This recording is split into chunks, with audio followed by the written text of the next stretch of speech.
all over the park. They're actually better when it doesn't rain because the rain removes some of the flavor. Okay, so there are American white mulberries and there are American red mulberries are actually almost black when they're ripe, and there are Asian white mulberries. Originally, all the mulberries were white. However, back in ancient Greece, there were two lovers that never managed to get together because their parents didn't like each other. Their names were Pyramus and Thisbe. They lived in houses. People, I do need everyone's attention there. They lived in houses next door to each other, and the only way they could communicate was through a crack in the wall that separated their houses. They finally had enough of it and decided to elope. They were going to meet under a mulberry tree. Thanks, I've done some. At midnight, when their parents were sleeping, and run off to the next town and get married. As fate would have it, and the fates were not very kind in this case, the young lady, Thisbe, got to the mulberry tree first. And when she got there, a huge lion sprang out of the woods. Its face was covered with blood. It was very scary looking. It had obviously just killed and eaten an animal, so it wasn't very hungry. She screamed and ran off and dropped her cloak. The lion saw the cloak flapping in the wind and grabbed it and tore it up into little pieces and got blood all over it. Just at that point, Pyramus came by, thought that his girlfriend had been eaten by the lion, and all was left was the bloody cloak, and thought it was his fault because he had sent her to this dangerous place alone. He stuck his sword into the ground and jumped on it because he couldn't live with the guilt anymore. And just then Thisbe came back, saw what had happened, and decided to join her lover in death and jumped on the sword too.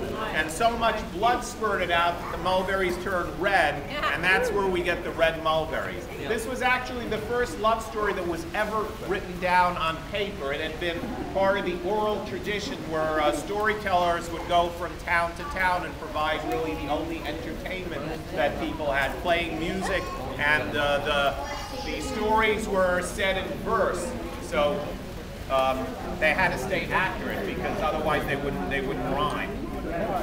Yeah, they were called bards, and there were still some European traveling bards that were recorded on tape into about the 1930s. What really destroyed the bard tradition was when the general populace started to become literate, and then the tradition was broken.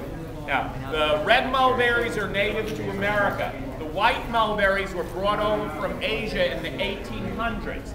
People wanted to start a silk industry, and the silkworms eat the white mulberry leaves. However, the climate wasn't right, the silkworms didn't thrive, and 19th century American labor could not compete with cheap Chinese labor. So the silk industry went bottom up, and the white mulberries just kept spreading throughout America and crossing with the red mulberries. So you just tasted a hybrid between the white and red.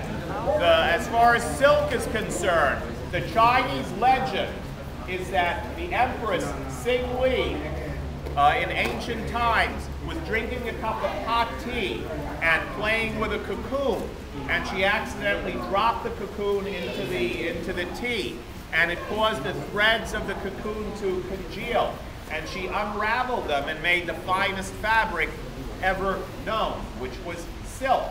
The Chinese started cultivating silk and importing it around the world, and they kept it a secret. Nobody knew how the silk was made, so the Chinese had a monopoly. And the secret was a legal secret. If you in any way tried to give away the secret, you'd be executed. Well, in the Middle Ages, 2 German monks walked from Germany to China, must have taken like 7 years. Discovered the secret, and put some silkworms in their cocoons where they were in a dormant stage into hollow canes. And then with the canes walked out of China back to Germany And in southern Europe, where the climate was right, they developed the silk industry there. So the monopoly of the Chinese for silk was finally broken. So that's the story of the mulberries. And if you're not sure if there's a mulberry tree around, listen, when the wind blows through the leaves, you'll hear